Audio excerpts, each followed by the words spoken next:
Sebelumnya, unggahan seorang ibu asal Indonesia yang tinggal di Inggris yang bangga karena anaknya mendapat paspor asing viral di media sosial. Warganet ramai-ramai mengkritik karena ia dan suaminya adalah penerima beasiswa LPDP dari pemerintah Indonesia.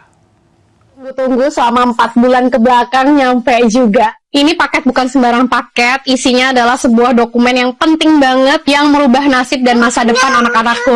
Kita buka ya. Inilah video dari pemilik akun @sasetyaningtyas. Postingannya terkait anaknya yang mendapat kewarganegaraan asing jadi perbincangan warganet. Hal ini lantaran statusnya dan sang suami sebagai mantan penerima beasiswa Lembaga Pengelola Dana Pendidikan alias LPDP. Setelah menerima amplop, ia menunjukkan ekspresi terharu dan menyebut ini paket bukan sembarang paket. Dirinya mendapatkan surat dari Home Office Inggris yang menyatakan bahwa anaknya yang kedua diterima menjadi warga negara Inggris dan menerima paspor secara resmi. I know the world seems unfair, tapi cukup aku aja yang WNI, anak-anakku jangan. Kita usahakan anak-anak dengan paspor kuat WNA itu. Let's go. Sejumlah netizen pun bahkan mencari tahu data riwayat pendidikan dan status LPDP pasangan suami istri tersebut. Sementara ia dan sang suami merupakan penerima program LPDP dari pajak rakyat. Namun kritikan warganet ini justru dibalas oleh Sasetyaningtyas. Usai viral di media sosial, Sasetyaningtyas pun mengunggah tulisan permohonan maaf. Ia menyebut video tersebut dibuat sebagai bentuk rasa kecewa dan frustasi sebagai WNI terhadap kondisi Indonesia hari ini. Tim Liputan iNews melaporkan.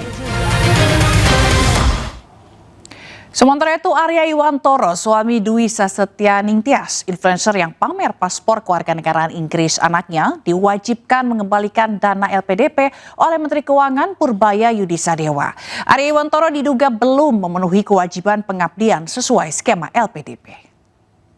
Tunggu selama 4 bulan ke belakang nyampe juga. Ini paket bukan sembarang paket, isinya adalah sebuah dokumen yang penting banget yang merubah nasib dan masa depan anak-anakku. Kita buka ya. Arya Iwantoro, suami Dwi Sasetyaningtyas, influencer yang membuat heboh dengan konten pamer paspor British citizen anaknya, diwajibkan mengembalikan dana LPDP oleh Menteri Keuangan Purbaya Yudisadewa.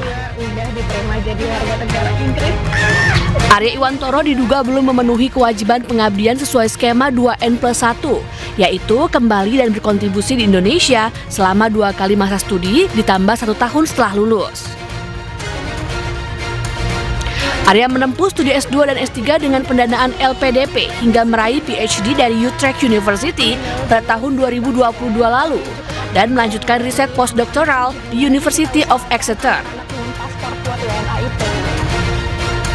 Menteri Keuangan Purbaya menyebutkan bahwa pihak LPDP telah berkomunikasi dengan Arya dan ia menyebut bersedia mengembalikan dana beasiswa beserta bunganya. Itu uang dari pajak dan sebagian dari utang yang kita sisihkan untuk memastikan SDM kita tumbuh. Tapi kalau dipakai untuk penghinaan negara ya kita minta uangnya dengan bunganya kalau gitu. Nanti saya akan blacklist dia. Di seluruh pemerintahan nggak akan bisa masuk. Berdasarkan data LPDP dan informasi tuition fee dari situs resmi Utrecht University, LPDP membiayai Arya Iwantoro bersama keluarga yang tinggal di Inggris, mulai dari biaya kuliah sekitar 900 juta rupiah, penelitian sekitar 150 juta rupiah, asuransi 50 juta rupiah, serta tunjangan biaya hidup dan keluarga sekitar 1,9 miliar rupiah, hingga total 3 miliar rupiah.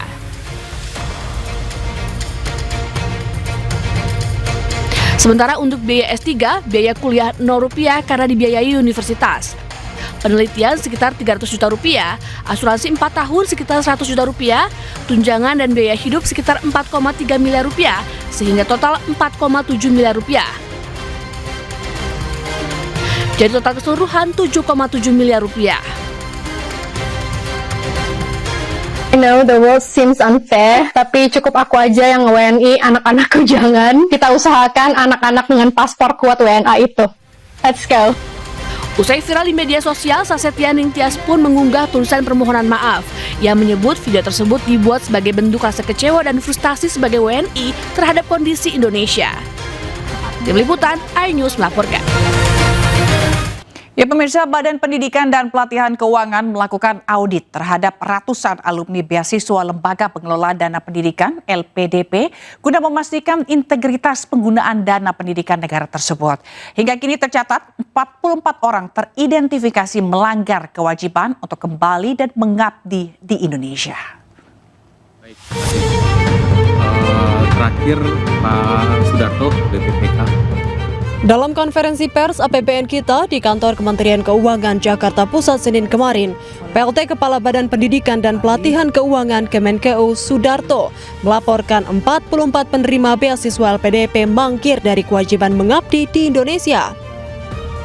Dari jumlah tersebut, 8 orang telah diberi sanksi wajib mengembalikan dana beasiswa yang diterima, sementara 36 orang lainnya masih dalam proses pemeriksaan. Kami sudah melakukan penelitian terhadap mungkin lebih dari 600 ya Awaldi, dan dari jumlah tersebut yang sudah ditetapkan sanksi ya termasuk pengembalian itu 8 orang, 36 lagi sedang dalam proses. Memang dari laporan-laporan tersebut misalnya terdapat yang masih dalam masa magang ya, di mana saat ini LPDP memberikan kesempatan untuk magang dan juga membangun usaha selama 2 tahun di luar negeri sesuai dengan ketentuan yang ada di buku pedoman penerima beasiswa. Kemudian ada yang sudah selesai masa pengabdian ataupun mendapatkan penugasan dari kantornya. Sementara itu, Sudarto juga menyampaikan data yang dia paparkan berasal dari perlintasan keimigrasian Kementerian Imigrasi dan Pemasyarakatan serta laporan dari masyarakat. Tim Liputan iNews melaporkan.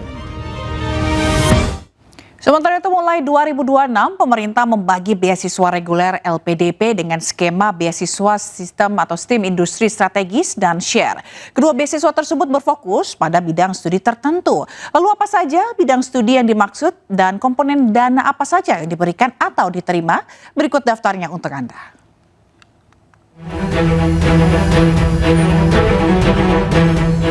Beasiswa LPDP Share merupakan beasiswa yang menitikberatkan pada bidang sosial, budaya, humaniora, keagamaan, ekonom, pendidikan, serta ilmu sosial lainnya. Sementara beasiswa STEM industri strategis berfokus pada bidang kesehatan, ketahanan pangan, digitalisasi, hilirisasi, energi, dan sains.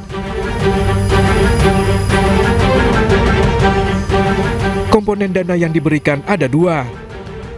Pertama, dana pendidikan yang meliputi uang pendaftaran, uang SPP atau uang kuliah tunggal, tunjangan buku, penelitian tesis atau disertasi, seminar internasional, kemudian publikasi jurnal internasional.